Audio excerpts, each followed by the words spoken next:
మరి ఇప్పుడు ఇతను అదే పద్ధతి కదా, ఇది పద్ధతి కాదు. ఇది ఈయన ఈ పద్ధతికి చేయకపోయి ఉంటే ఓల్డ్ పద్ధతి ఏంటో మీకు తెలుసా? ఎలక్షన్ వస్తుంది, ఒక వారం రోజులు మొత్తం డబ్బులు పట్టుకొస్తారు. ఆ పేదవాళ్ళకి అలాగే వస్తారు. అదే పూరిళ్ళు, అదే మట్టి గోడలు, అదే కుండలు, అదే పచ్చడి అన్నం, అదే మజ్జిగ, అదే పిల్లవాళ్ళు అంటుకోవడం తోముకోవటం. ఎవడు చదువు లేదు, ఎవరికి విజ్ఞానం లేదు, ఎవరికి ఆరోగ్యం లేదు, ఎవరికి ఆరోగ్యశ్రీ లేదు. ఏమా వెంకయ్య ఎంత కావాలి నీకు?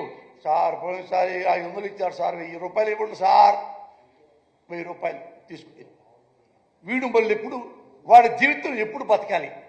ఎప్పుడు ఈ డబ్బులతో వాడు చంద్రబాబు లాంటి వాళ్ళు వచ్చేసి 1000 కదా 2000 ఇచ్చేయి పో, 2000 ఇచ్చేశారు. వాడు ఎమ్మెల్యే అవుతాడు, మంత్రి అవుతాడు, ముఖ్యమంత్రి అవుతాడు, కోటీశ్వరుడు అవుతాడు, వేల కోటీశ్వరులు అవుతారు.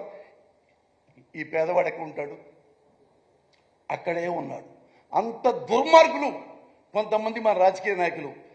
నేను చెప్పిందేం కాదు, ది గ్రేట్ రాజీవ్ గాంధీ ఒక మీటింగ్లో చెప్పాడు, మన ఇండియాలో రాజకీయ నాయకులు అంతా దొంగవాళ్ళు అంటే అని నవ్వుతూ చెప్పాడు. దొంగవాళ్ళు అంటే మనం ఎగ్జాంపుల్ ఆంధ్రప్రదేశ్లో ఒక రాష్ట్రం, ఆడకెళ్ళి ఒక జిల్లా, ఆడ నుంచి మండలం, లోపల కుగ్రామం.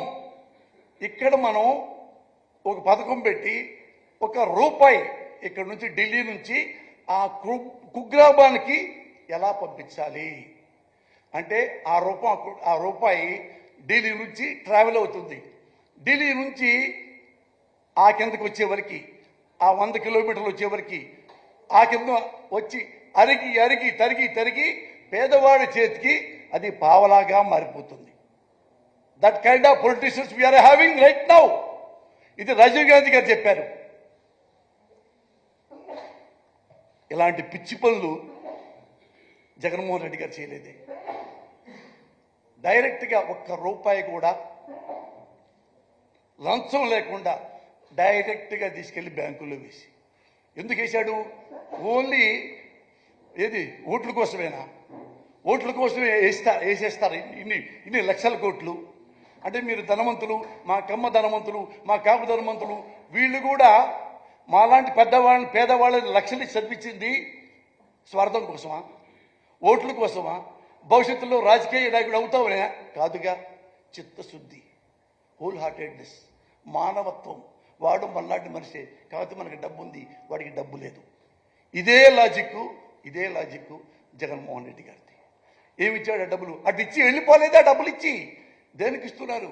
అమ్మా మేము పిల్లల్ని చదివించాలంటే వాళ్ళ ప్రజా కూలికి వెళ్ళేవాళ్ళు, మీ కూలికి వెళ్ళే డబ్బులు కూడా నేను ఇస్తా, నీకు ఇస్తా, పిల్లలు చదివించు. దానికి డబ్బులు ఇచ్చాడు. నాడు నుండి చదివించాడు. బూట్ల కాడ నుంచి, లేసుల కాడ నుంచి, బట్టల కాడ నుంచి, వాటర్ ప్రూఫ్ బ్యాగు కాడ నుంచి, ట్యాబుల కాడ నుంచి ఇన్ని ఇచ్చింది దేనికోసం? మానవ నిర్మాణం కోసం. దీని మించిన మానవ అభివృద్ధి కంటే గొప్ప అభివృద్ధి ఇండియాలో ఇంతవరకు జరగలా జరుగుంటే మీరు చెప్పండి. చంద్రబాబు నాయుడు గారు అంటారు ఓ మాట, ఏంటంటే ఎన్నెన్నో పథకాలు పెట్టాం, సంపద సృష్టిస్తాం అన్నాడు కదా. మీరు నేను వెళ్ళిపోయిన తర్వాత మీరు నెట్లో చూడండి, మీరు ఆయన దగ్గరికి వెళ్ళి అడగండి, అడగాపుతో ఇంకోటి కనుక్కోండి. ఆయన ఎప్పుడు ముఖ్యమంత్రి అయ్యాడు ఆ రోజు నుంచి ఈ రోజు వరకు ఆయన బడ్జెట్ చూడండి. ప్రతి బడ్జెట్లో రెవెన్యూ లోటు ఉన్నవాడివి ఎట్ట సంపద నువ్వు క్రియేట్ చేయగలవు? ఎవరిని అడగండి. ఎవరి సింపుల్ లాజిక్. నా ఇంట్లో ₹1 లేకుండా నేను ఎలా బిల్డింగ్ ఉంటాను? నా ఇంట్లో పావులా కూడా లేకుండా ఎలా నేను క్రాప్ చేయించుకుంటాను? ఎప్పుడు నీ బడ్జెట్ ఆ రెవెన్యూ లో బడ్జెటే, దానికి నువ్వు ఈ సంపద అనేది లేదు. కానీ సంపద తెలియదు కదా నా పిల్లలకి, పాపం పేదలకు ఏం తెలుసు? ఇవన్నీ ఇంత మోసం చేసి ఇప్పటి వరకు ఆయన బతుకుంటూ వచ్చాడు.